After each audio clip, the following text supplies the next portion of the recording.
आज मैं बात कर रहा हूँ मूविंग चार्जेस एंड मैग्नेटिज्म की।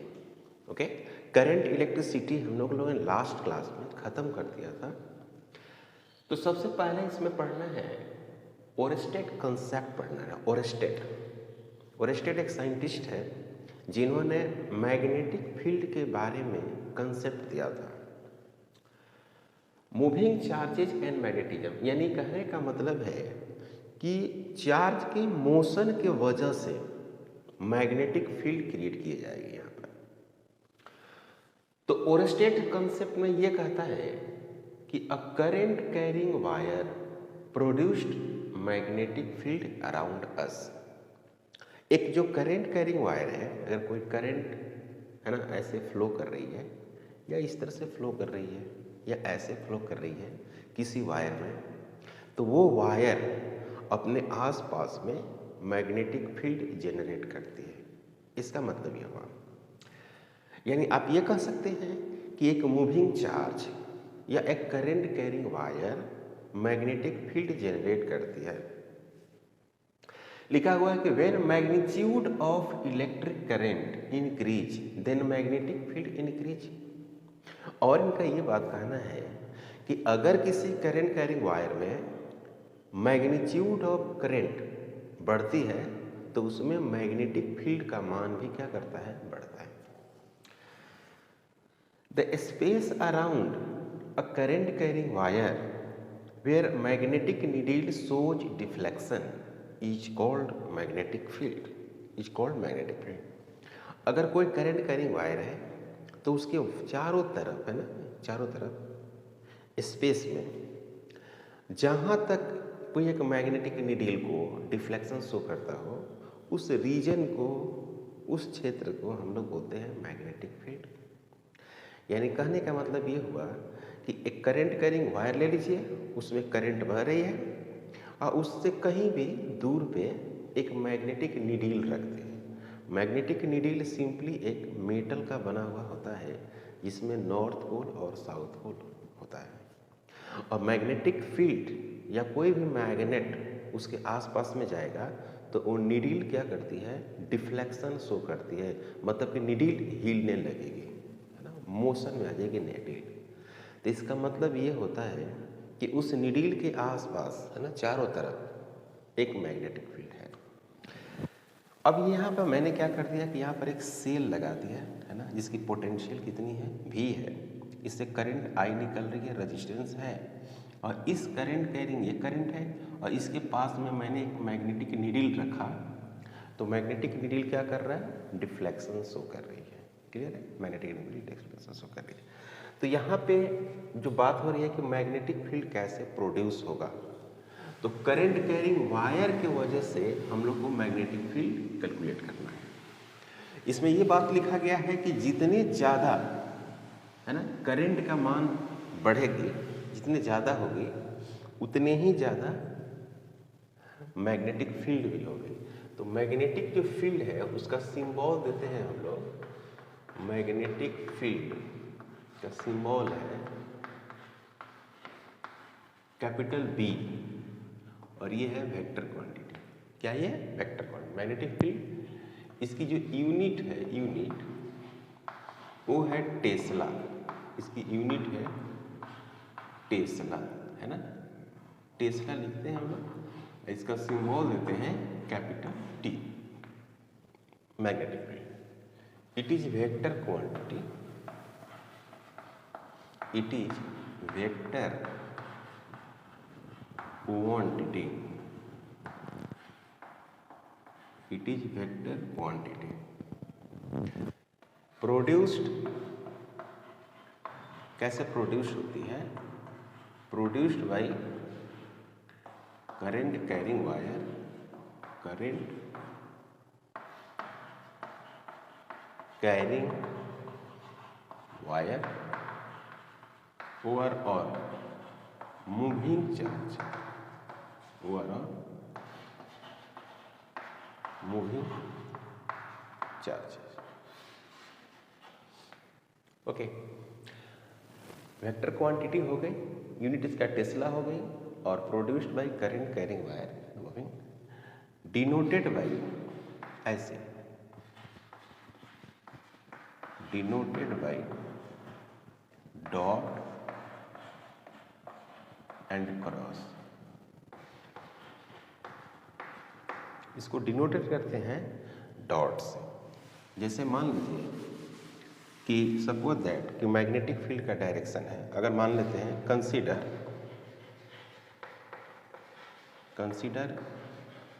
मैग्नेटिक फील्ड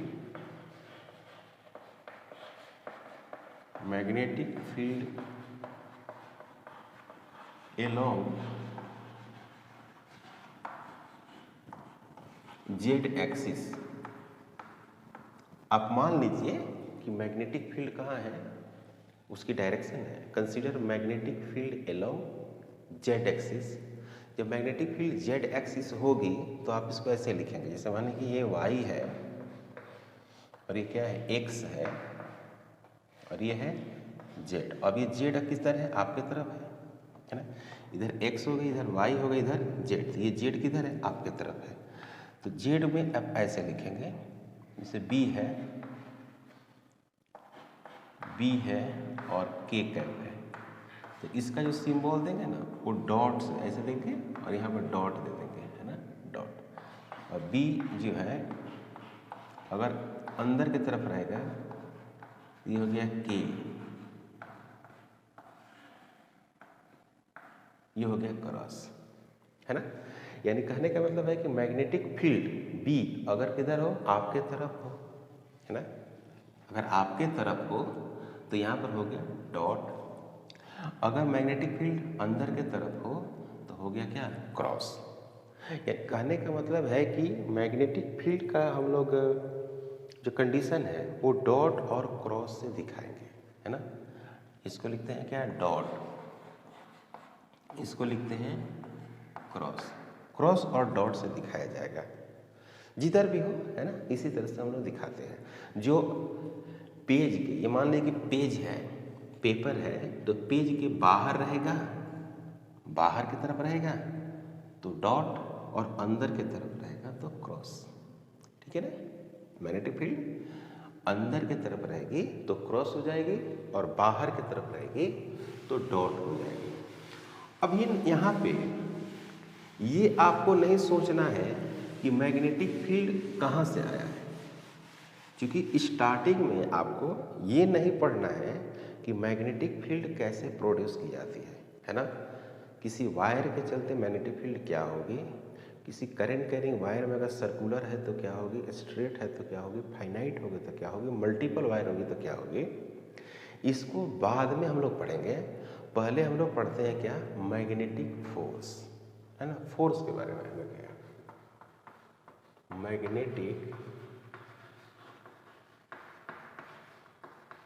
मैग्नेटिक फोर्स, जिसको बोलते हैं हम लोग एफ भी बोलते हैं, मैग्नेटिक फोर्स।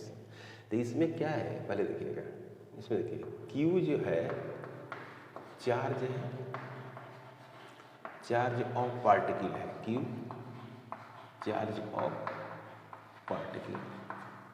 एम जो है वो है mass of particle, mass of particle. v is equal to जो है velocity of particle, velocity of particle. और b जो है magnetic field, magnetic field given, okay. अब आप ये सोच रहे होंगे कि मैग्नेटिक फील्ड तो हम अभी पढ़ ही रहे हैं, तब तक ये मैग्नेटिक फोर्स कहाँ से आ गया। आपको ऐसे ही पढ़ना है। शुरुआत में आपको ये मान लेना है कि मैग्नेटिक फील्ड दिया हुआ है और उस मैग्नेटिक फील्ड में अगर किसी चार्ज पार्टिकल को रखते हैं तो उस मैग्नेटिक फील्ड पर क्या लगता है, उस चार्ज पार्टिकल पर क्या लगेगा, फोर्स लगेगी। वही फोर्स की बात करना है, ठीक है। तो यहाँ पर क्या कैलकुलेट करना है कि we have to calculate, we have to calculate magnetic force we have to calculate magnetic force on moving charge particle, on moving charge particle, moving charge particle. तो पहला इसमें पॉइंट ये है, पहला पॉइंट कि force on charge particle, force on charge particle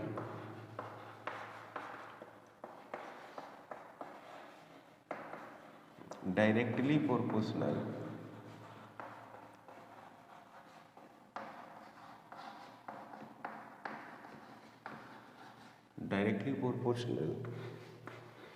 force on charge particle directly proportional to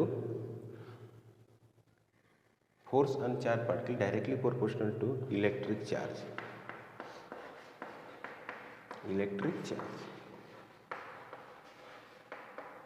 यानी F जो B है वो डायरेक्टली प्रोपोर्शनल क्या है, चार्ज का है।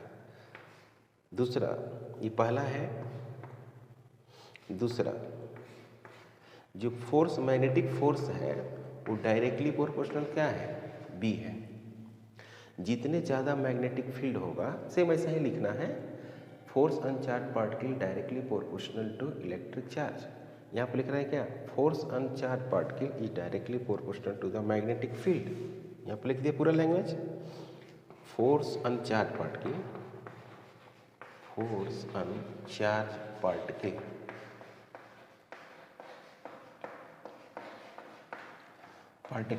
Directly proportional,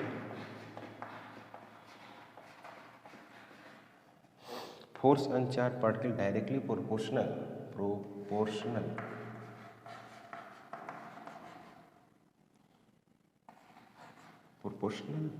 to magnetic field, to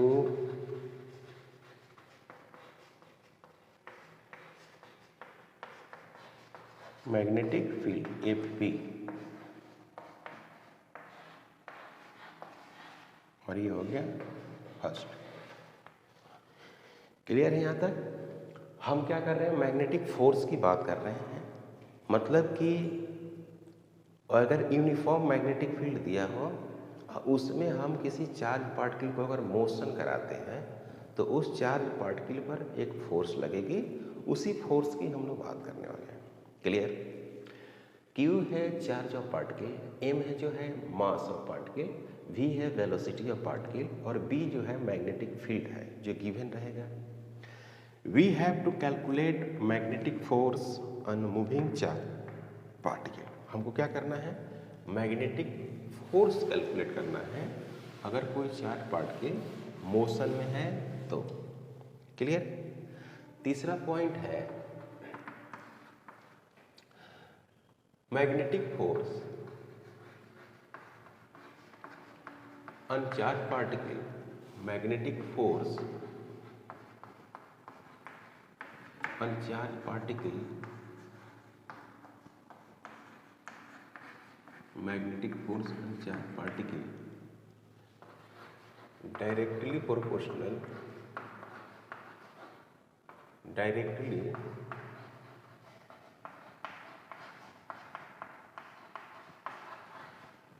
magnetic force on charged particle directly proportional to the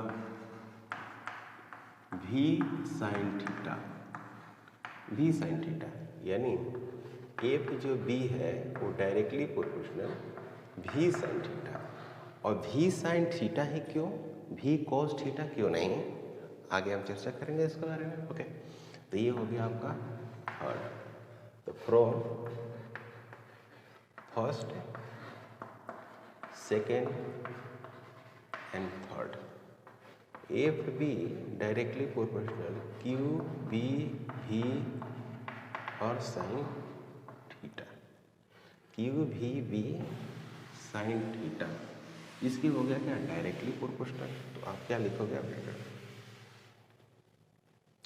जो F जो बी है वो लिखेंगे स्मॉल के क्यू भी बी और साइन थीटा। वेयर के इज इक्वल टू, यहाँ पर जो के का वैल्यू है वो 1 है, वेयर के इज इक्वल टू 1। तो यहाँ पर लिखेंगे F B is equal to Q V B और साइन थीटा। ये मैग्नेटिक फोर्स का वैल्यू है, मैग्नेटिक फोर्स का वैल्यू है। अब यहाँ पे जरा देखिए, यहाँ पे थीटा है, बी है, वगैरह वगैरह है। तो हम क्या करते हैं कि इस तरह से ये मैग्नेटिक फील्ड दिया हुआ है, ऐसे ये जो सब है वो क्या है, मैग्नेटिक फील्ड है, इसको बोलते हैं मैग्नेटिक फील्ड। ऐसा ये मैग्नेटिक फील्ड हो गया, इसकी दिशा है। और यहाँ पे कोई एक चार्ज पार्टिकल है ना, उसकी वेलोसिटी किधर है, इधर है, ये भी वेक्टर है। तो मैग्नेटिक फील्ड से कितना एंगल पर है, बी, बी एंगल पर है, मैग्नेटिक फील्ड से बी एंगल पर है, थीटा। मतलब कि इधर कोई एक चार्ज पार्टिकल मोशन में है, क्यू चार्ज पार्टिकल है, उसको प्लस साइन है, और ये ना मोशन में है, तो कितना डिग्री से है, थीटा से है। तो यहाँ पर जो थीटा हो गया, angle between V vector and B vector, V vector and B vector. Theta angle between V vector and B vector, यानी velocity vector and magnetic field vector के बीच का एंगल क्या है भाई, थीटा है, थीटा। अब ये जो थीटा हो सकता है 0 भी हो सकता है, परपेंडिकुलर भी हो सकता है ना, कुछ 120 भी हो सकता है, इस तरह की वैल्यू हो सकती है। तो जैसे जैसे थीटा चेंज करेगी वैसे वैसे फोर्स भी क्या करेगी, चेंज करेगी। यानी आप ये कह सकते हैं थीटा चेंज करने का मतलब ये हुआ कि जो चार्ज पार्टिकल है उसकी वेलोसिटी की डायरेक्शन चेंज कर रही है। तो जैसे जैसे चार्ज पार्टिकल की वेलोसिटी की डायरेक्शन चेंज करेगी along the magnetic field, perpendicular to the magnetic field, something angle to the magnetic field, तो उस तरह से आपका एफ बी का वैल्यू क्या होगा, चेंज होगा। क्लियर है यहाँ पर। तो अब यहाँ पर हम क्या करते हैं कि इसको पहले स्टैंडर्ड फॉर्म में लिखते हैं। तो स्टैंडर्ड इसका फॉर्मेट क्या है कि इसमें हमको देखने को ये मिल रहा है कि मैग्नेटिक जो फील्ड है वो वेक्टर क्वांटिटी है, वेलोसिटी जो है वो भी वेक्टर क्वांटिटी है, और मैग्नेटिक फोर्स भी क्या है, वेक्टर क्वांटिटी है। तो भी मैग्नेट वेक्टर क्वांटिटी है, अब बी भी वेक्टर क्वांटिटी है, और एफ भी क्या है, वेक्टर क्वांटिटी है। तो हमें ये सोचना होगा कि अगर दो वेक्टर को हम मल्टीप्लाई करते हैं तो उसका रिजल्ट भी वेक्टर में आता है, तो उसको कैसे लिखते हैं। क्लियर है यहाँ पर। तो यानी कहने का मतलब है कि now magnetic force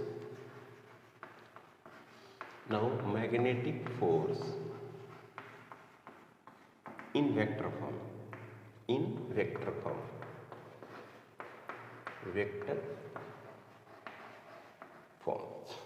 now magnetic force in vector form अगर लिखेंगे तो क्या लिखते हैं, F B is equal to Q, है ना, और क्या लिखते हैं बच्चों, वी वेक्टर क्रॉस बी, ये लिखते हैं, है ना। इस तरह से आप लिख सकते हैं। अब इसी को ब्रेक करिएगा तो क्या मिलेगा, F B vector is equal to Q V B sine theta और एन कैप। अब एन कैप यहाँ पर क्या आ गया, जिसको हम लोग बोलते हैं नॉर्मल यूनिट वेक्टर। क्या बोलते हैं बच्चों, नॉर्मल यूनिट वेक्टर। ओके, तो यहाँ पर हो गया क्या, एन कैप जो है वो क्या है, नॉर्मल यूनिट वेक्टर। यानी कहने का मतलब है कि ये जो है क्वांटिटी है ना, परपेंडिकुलर होगी, perpendicular on V and B। कहने का मतलब है कि V पे और B पे एन कैप क्या होगा, परपेंडिकुलर होगा, है ना। या ऐसे लिख सकते हैं और एफ जो B है, एफ B परपेंडिकुलर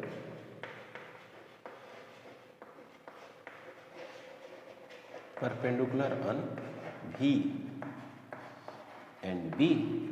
ये ऐसे लिख सकते हैं और एफ जो बी होगा, एफ बी, वो क्या होगा, इज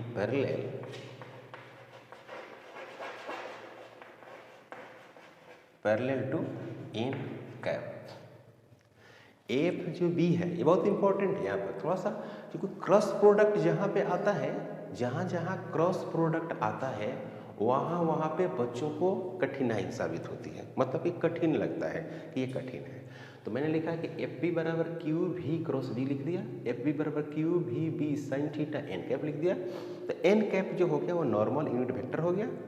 नॉर्मल यूनिट वेक्टर कहने का मतलब है कि अगर इधर बी है इधर क्या है, भी है, तो इस पे परपेंडिकुलर ऐसे या तो ऊपर होगी या तो नीचे होगी। वो कैसे होगा पता कर, एन कैप बिल्कुल इस पर परपेंडिकुलर है ना, तो ऐसे ये चौक यहाँ पर रखे हुए हैं, तो ये बी पर भी परपेंडिकुलर है और भी पर भी परपेंडिकुलर है, दोनों पे परपेंडिकुलर है। तो एफ बी बराबर Q V B sine theta N cap. तो एन कैप जो हो गया वो नॉर्मल यूनिट वेक्टर हो गया, perpendicular on V vector and V vector. F B vector बराबर perpendicular on V vector and V vector, और F B vector is parallel to N cap. Parallel to क्या होगा, एन कैप। यानी कहने का मतलब है कि एफ बी का डायरेक्शन कहाँ होगा, इसी की तरफ ना होगा, ऐसे होगा इधर, है ना, और एन कैप भी कहाँ होगा, इधर होगा, है ना। तो एन कैप और एफ बी वेक्टर दोनों क्या हो गया, पैरेलल हो गया, ये भी कर सकते हैं। ओके, अब इसी में एक और बात क्या करते हैं देखिएगा, इसकी डायरेक्शन कैसे डिटरमाइन करेंगे, है ना, डायरेक्शन ऑफ मैग्नेटिक फोर्स कैसे डिटरमाइन करेंगे।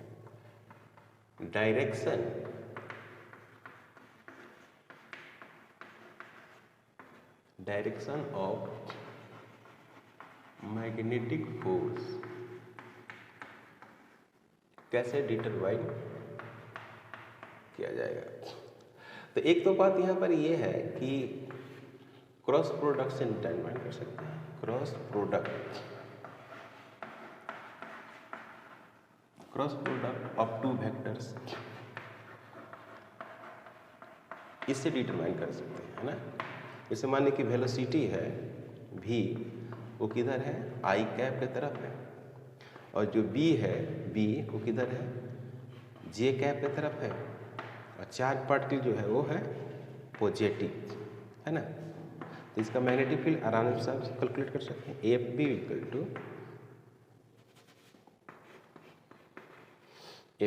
टू क्यू और v क्रॉस की तरफ b, एफ बी बराबर क्यू और v cross b।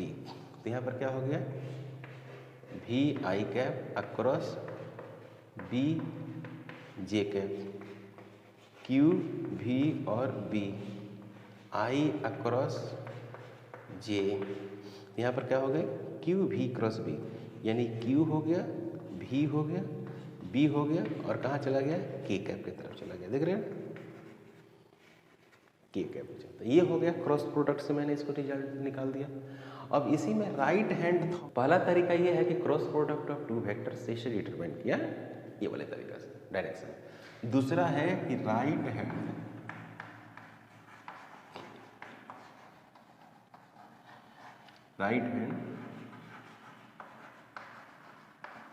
Thumb rule. इसमें क्या है कि v जो है आपको दिया हुआ है v आई कैप, और जो b दिया हुआ है वो किधर दिया हुआ है, b जे कैप, इस तरह से दिया हुआ है। तो ये हो गया आपको x एक्सिस, है ना, जिधर दिया हुआ है v वेक्टर दिया हुआ है, यहाँ पर दिया हुआ है क्या, y एक्सिस, जो b दिया हुआ है, यहाँ पर है क्या, b जे कैप, और यहाँ पर क्या हुआ, v आई कैप, ये हो गया। अब इसमें राइट हैंड थंब रूल की बात करते हैं, तो ये है आपका जेड, ये जेड एक्सिस है, तो इसमें क्या कर दीजिए, ऐसे फिट कर दीजिए, और वेलोसिटी जो है ना, जो फिंगर्स है, फिंगर्स वो वेलोसिटी को आपको रोटेट करे मैग्नेटिक फील्ड की तरफ, है ना। तो जैसे ऐसे फील्ड राइट है, पहली बात ये तो राइट है, तो इसमें आप क्या करो कि चार्ज पार्टिकल से, या ऐसे कर सकते हो, ये है फिंगर्स को वेलोसिटी की तरफ कर दो, इसको कर दो कहाँ, इसको कर दो मैग्नेटिक फील्ड की तरफ, तो थंब आपको ऑटोमेटिक कहाँ आ जाएगा, है ना, मैग्नेटिक फोर्स की तरफ आ जाएगा, ऐसे कर सकते, या ऐसे आप घुमाते हो इसको, है ना, तो कहाँ चला जाएगा, बाहर निकल जाएगा, है ना, बाहर। तो ये हो गया मैग्नेटिक फील्ड का डायरेक्शन। तो मैग्नेटिक फील्ड किधर हो गया, एफ बी, और ये हो गया के का। ये समझ में आया आपको, है ना? कोई डाउट यहाँ तक तो नहीं है ना? यहाँ तक तो कोई प्रॉब्लम नहीं है। अब हम बात करते हैं क्या, मैग्नीट्यूड की, है ना? मैग्नीट्यूड में हम लोग किस तरह से देखते हैं, वैल्यू कब जीरो होगी, कब मैक्सिमम होगी, ये बातें हम लोग करते हैं इसमें। तो अगर मैग्नीट्यूड की बात करें, मैग्नीट्यूड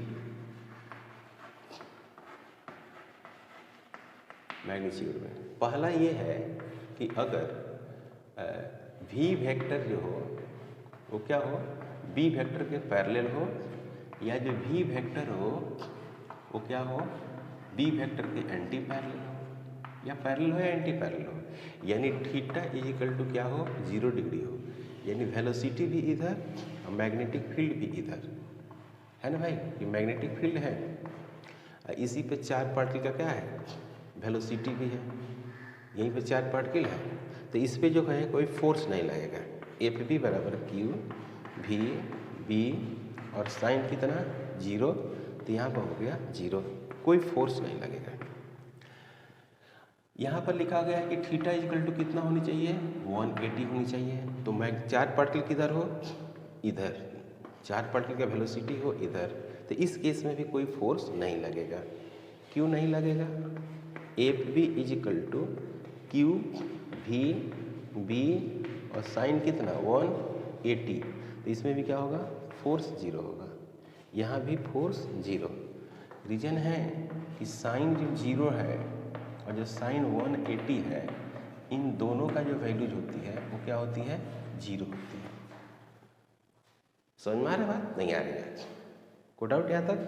यानी कहने का मतलब है कि जो मैग्नेटिक फोर्स होगी वो वेलोसिटी और मैग्नेटिक फील्ड दोनों जब पैरेलल होगी या एंटी पैरेलल होगी तो उनमें फोर्स क्या होगा, 0 होगा। दूसरा ये है